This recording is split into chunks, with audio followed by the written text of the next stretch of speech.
March 1959. From Beijing, the Army of Liberation brings soldiers to the Potala Palace, the winter residence of the Dalai Lama. The monks of Lhasa rose up, but faced with the troops of Mao Zedong, they gave up their arms. The spiritual leader of the Tibetans was forced to quit the Kingdom of Snow. Beijing imposed the Cultural Revolution, and the Communist Party controlled the territory, forcing abortions and sterilizations, making mass arrests and deportations. More than 1 million Tibetans were killed by the Chinese. Overseas in Tibet, reports of a crackdown tonight by the Chinese military. Tibet is burning. On the streets of Lhasa, protesters set cars, businesses, and Chinese flags on fire. Chinese troops responded with force. At least 2 protesters were reportedly killed. We'd always heard that there would be many more protesters, but in fact I think it's fairly evenly split. Remember, this city has the largest Chinese American population of any city in America. There are a number of Chinese American supporters here. They were very proud to see the flame. This is also the city that houses the second largest Tibetan American population, and they are also out here. But so far, the reports we're hearing in this end of the city is no arrests. There have been a lot of protests, but all peaceful, all nonviolent. As you said, this is a city that knows protest and knows dissent. It's one of the most politically progressive cities in the country. Coming to welcome our torch to celebrate the Olympics and say yes to China.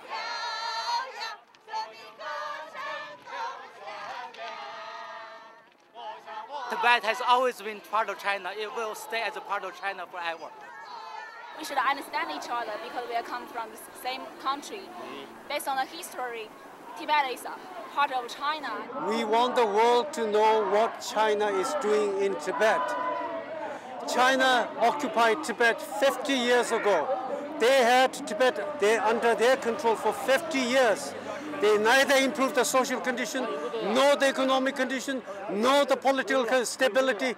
They turned one of the holiest places on earth into a slaughterhouse.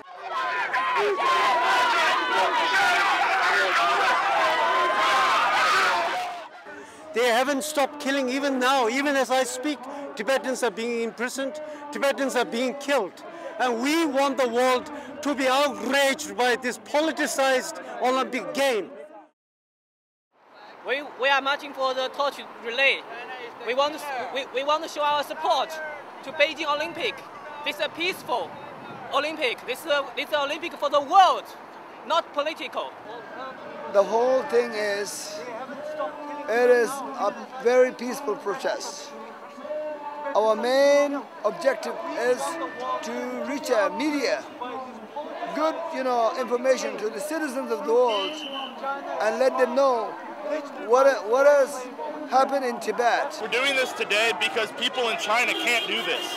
We have the right to protest and be here and to tell the world that we're not going to be okay with this, and they can't do that in China, and that's one of the reasons that we need everyone out here today to share this message. It's like rubbing salt in the wound, and I cannot believe the insensitivity.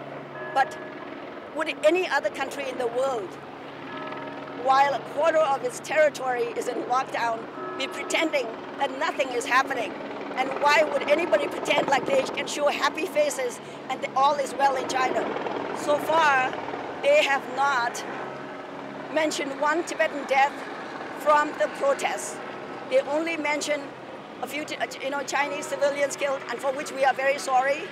But it's like as if the Tibetans don't exist and their deaths do not matter to them. And that's for that very reason we are out here in force.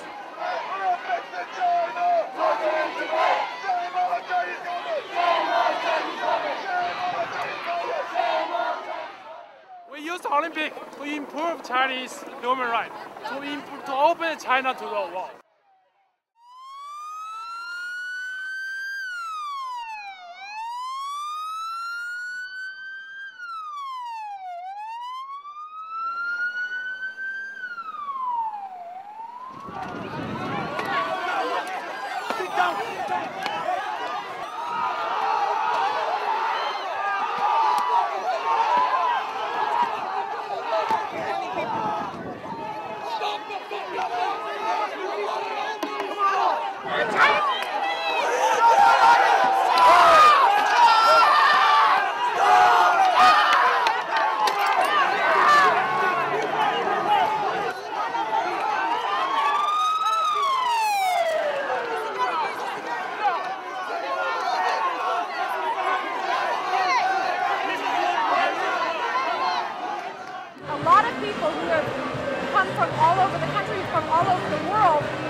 change. They're waiting here. A lot of them probably very upset if their voice isn't heard or if they don't get a chance to see the flame.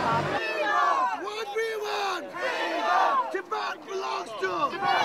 Tibet belongs to! Tibet belongs to! It is unfortunate, and I think it's almost a once in a lifetime, and we can see the torch passing for Beijing Olympic Games held in China.